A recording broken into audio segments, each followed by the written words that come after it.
দেখি তো এই চাচাটা এই জমির ভেতরে কাস্তে নিয়ে কি করে, দেখি তো এত সুন্দর প্রাকৃতিক সৌন্দর্য চাচার কাছে কাছে যায়। তো এটা কি কাটে আসলে কি? রুবিনা তুমি আমার সঙ্গে থাকো, হ্যাঁ আসো একটু দেখাও চাচা এগুলো কি কাটতেছেন আপনি? আমি ঘাস কাটতেছি, গরু খাওয়ানোর জন্য ঘাস কাটতেছি। এত ছোট ছোট ঘাস আপনি কিসের জন্য কাটতেছেন? এই যে এখন শীতের সময় তো ঘাস একটু বাড়ে কম, ওই জন্য ছোটতে কাটতেছি। ও তার মানে এগুলো ঘাস আপনার শীতের ভিতর কম বাড়ে এই জন্য ছোট দিক মানে কাটে কাটে খাওয়া লাগে না। ও কিন্তু ছোট ঘাস খেলে তো আপনি পড়তে হবে না, না এখন তো উপায় নাই, যে গরু হামলাইতেছে। ও আচ্ছা আচ্ছা, তো এই এই এই জমিতে আপনি যে ঘাস লাগাছেন, এই ঘাস লাগাতে তো অনেক অনেক খাটনি তাই ঘাস তেমন কিছু না, এখন পরিচর্যায় তো এটাই। হ্যাঁ আসলে প্রাণীর তো পরিচর্যা করতে হবে না। এখন আপনার নিজে যত খাটনি হলো খাটনি করা নেবে, কিন্তু পশু একটু খেলে নেই। এই জমিতে আপনি আর কি কি করছেন ওগুলো? এই যে রসুন লাগাইছি। তুমি পিছনে দাও তো, আসেন দেখি।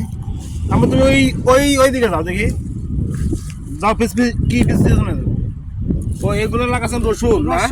রসুনের মধ্যে ধনিয়া লাগাচ্ছি, তারপরে এই যে পালং শাক লাগাইছি। ও রসুনের ভিতরে আবার ধনিয়া লাগান যায়, পালং শাক লাগান যায়। এর মধ্যে লাল শাকও দেওয়া যায়, আবার লাউ কুমড়াও দেওয়া যায়। ও তো এই যতটুকু রসুন লাগাচ্ছেন, এইটুকু রসুন হলে কি আপনার এই 1 বছর মানে কেনা লাগবে না? এক বছর না গেলেও 6-7 মাস তো যাবে। তো যাক, তো অল্প পরিশ্রমে যদি এত কিছু পাওয়া যায় তো অনেক ভালো। তো এগুলো করতে আপনি কেমন খাটনি হয়? তেমন খাটনি না, যেহেতু নিজের ইয়ে তো, এখন তেমন কোনো খাটনি না। এই যে তারপরেও আসলে গ্রামগঞ্জে যারা কাজ করে এনাদের আসলে আমার কাছে মনে হয় অত্যন্ত পরিশ্রমের একটা কাজ, ধৈর্য সহকারে এনারা কাজ বাজ করে। তো এই কাজ বাজ করে যারা কৃষক মানুষ কাজ করে এনাদের আসলে আমাদের সমাজে মূল্যায়নটা কম। কিন্তু আমার হিসেবে বাংলাদেশের সর্বোচ্চ সোনার মানুষ, খাঁটি মানুষ এই কৃষক। কিন্তু এই কৃষকেরাই আমাদের দেশে কোনো মান পায় না, এটা আসলে নিন্দনীয়। তো এই যে কত পরিশ্রম করে রসুন লাগাইছে, কত কি লাগাইছে, এগুলো ঘাস ছোট দিয়ে কেটে কেটে গরু খাওয়াচ্ছে।